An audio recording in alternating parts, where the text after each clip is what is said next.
Assalamualaikum warahmatullahi wabarakatuh. Perkenalkan, nama saya Ahmad Akmal Firdaus dari kelompok 1 yang beranggotakan Abdurrahman Zahrawani, Ahmad Dhani Saputra, Agung Setiadi, dan saya sendiri Ahmad Akmal Firdaus.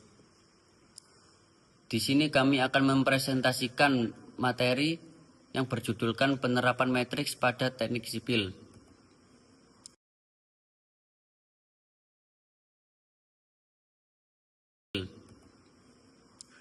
Pengertian matriks.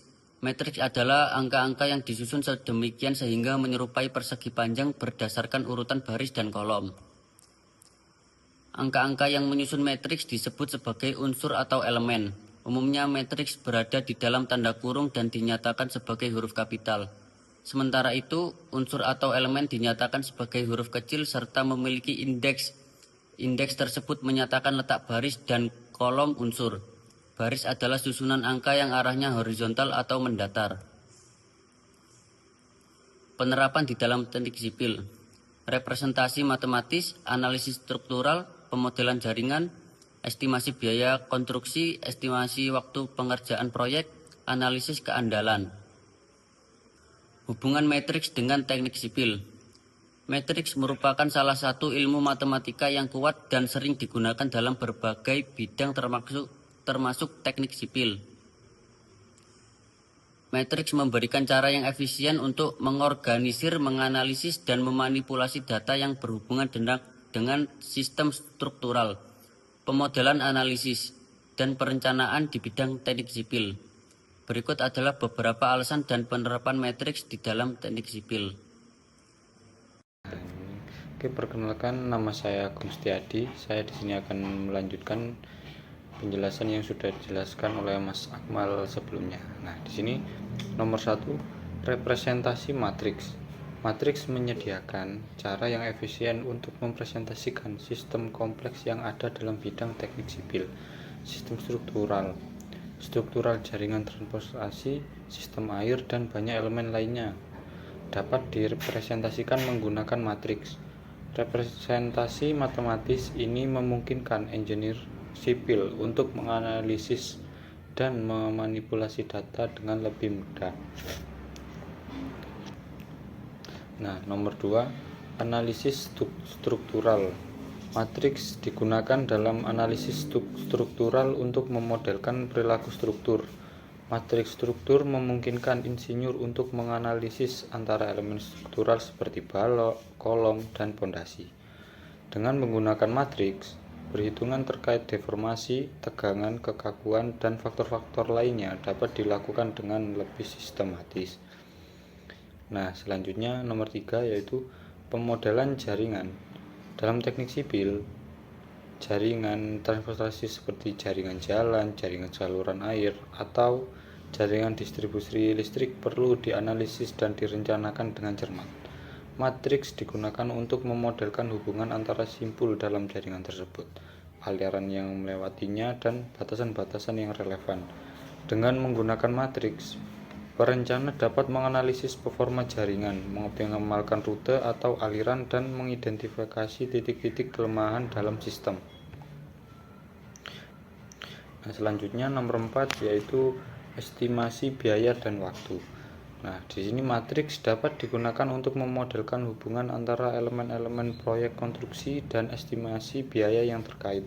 Matriks dapat digunakan untuk mempresentasikan item-item pekerjaan, harga bahan dan peralatan, biaya tenaga kerja. Dengan menggunakan matriks ini, insinyur sipil dapat menghitung biaya total proyek berdasarkan jumlah dan harga masing-masing elemen.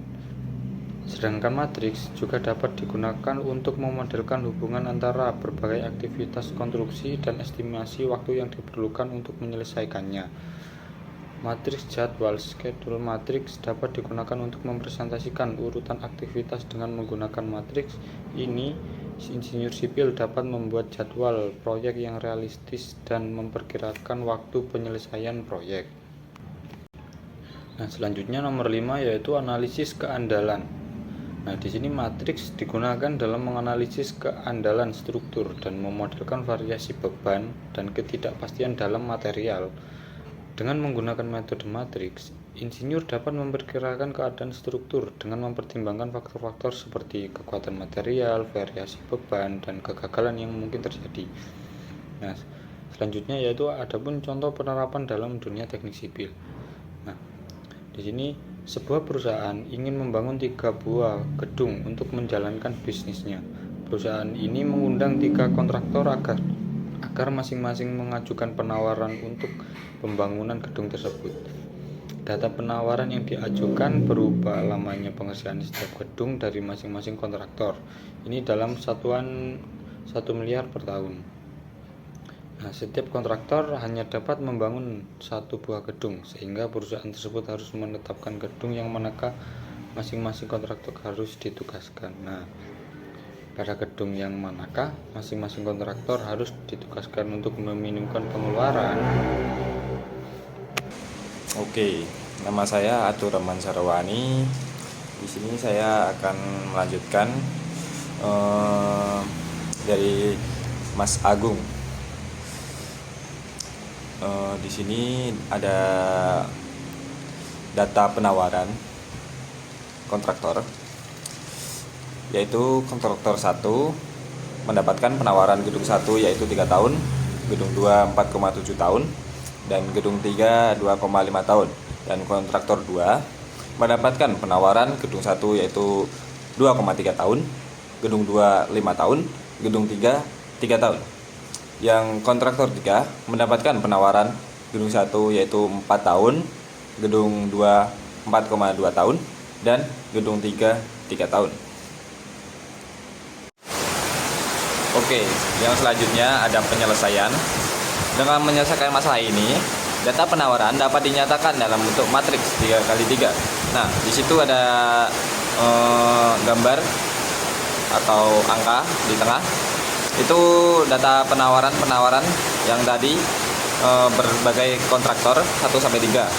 Nah, dengan ukuran matriks 3x3, maka 6 kemungkinan penugasan dan penyelesaian dapat digunakan metode langsung dengan pendekatan determinan dengan menghitung biaya masing-masing penugasan tersebut dengan tidak melibatkan entry pada baris atau kolom yang sama, begitu. Oke, yang selanjutnya dengan cara memadai entry-entry yang berhubungan dengan masing-masing dari 6 kemungkinan penugasan, kemudian menghitung jumlahnya.